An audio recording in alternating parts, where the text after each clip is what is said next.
¿Sí? ¿Y cuánto tiene en el Vaticano Lula? Lula da Silva, ya te digo. Y también queremos saber en el tema de Correa, Rafael Correa, que está involucrado. Correa justo tiene 193 millones, con cuenta 001-345-761. Que la debe estar gastando en este momento para desestabilizar su país. El dinero se llama Pasca Limitada, la empresa. De Correa. Y de Lula, Bachelet tiene 206 millones. Lula da Silva, 249 millones. Y 001-324-953-C. El primer trabajo que se hizo de blanqueo de dinero fue con Cristina Fernández de Kirchner en diferentes rutas, y a partir de ahí todos los gobiernos, tanto de Chile, gobiernos populistas, comenzaron a hacer esa operación ALBA. Claro, uno recomendaba al otro, y al otro, y al otro, se ayudan entre ellos. Así tenés que lavar el dinero que tenés de la obra pública, de los ingresos minerales y tantas otras cosas más que robaban y roban en cada uno de los países. No tienen cómo justificar, nunca tendrían cómo justificar estos millones, ¿no? Si vos ves el ingreso de las últimas declaraciones juradas, creo, de Evo Morales en Bolivia, hablan dólares y cómo justifica eso, con un sueldo presidente de Bolivia. Lo mismo que pasa acá con Cristina Fernández de Kirchner, lo mismo que pasa con Bachelet, lo mismo que pasa con Lula. A Lula lo agarraron, lo pusieron preso por un departamento de 3 ambientes. ¿Y cómo pueden utilizar el sello o el permiso de la Cruz Roja Internacional? Mira, con el caso de Argentina descubrí que la fundación en Panamá, que había por Lázaro Báez, que está preso ahora, que era mano derecha de Néstor Kirchner y de Cristina Kirchner, las fundaciones allá pueden tener socios que esos socios no saben que son socios de esa fundación, sí, por la ley de fundaciones. De lo cual enviaron como cofres diplomáticos con el logo de la Cruz Roja Internacional al Vaticano, ¿sí? O utilizaron la Cruz Roja Internacional, o la Cruz Roja Internacional es socia, entre comillas, de ellos.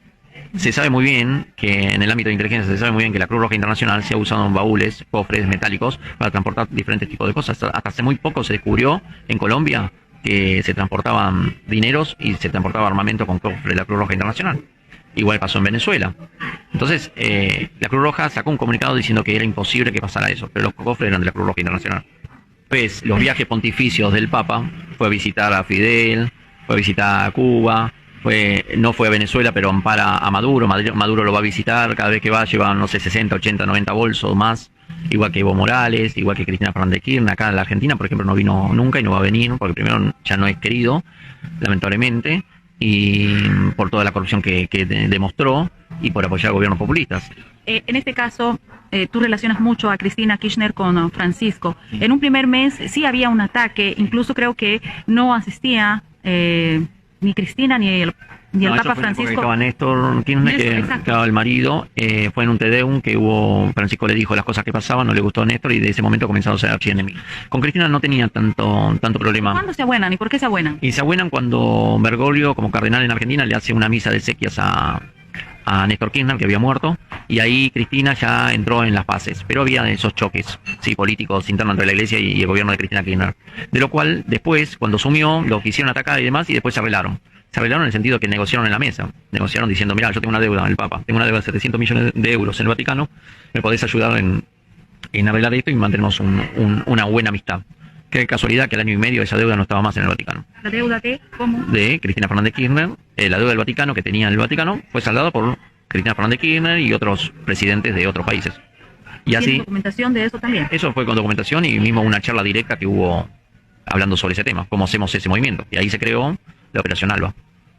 Ahí se idearon la Operación ALBA. Sí. Ahí se ideó. Este diácono, que en ese momento no era diácono, era un consejero pontificio, como es especialista en el área de finanzas, y conoce el tema de lavado de dinero. Bueno, como yo trabajaba para él, fueron ideas que le fuimos dando varios asesores. Consejero pontificio, ¿qué tan cerca estabas de Francisco? Yo no sabía que ese dinero que tenía pensado Francisco era dinero de la corrupción. Dinero de los pueblos, ¿no? De nuestros países. Correcto. Imagínate que él es un jesuita, que es muy estratega, y a su vez tiene una mente y una doctrina socialista, comunista, ¿sí? Dentro del Vaticano se lo llama el comunista, por algo debe ser, ¿no? Pensá que Juan Pablo II eliminó el comunismo casi del mundo. Yo contra el comunismo, bueno, vino el Papa Francisco, lo hizo santo a Juan Pablo II, pero impuso el comunismo nuevo y el socialismo en toda parte del mundo y los protege. Yo no puedo entender que un Papa... ¿El socialismo será corrupto?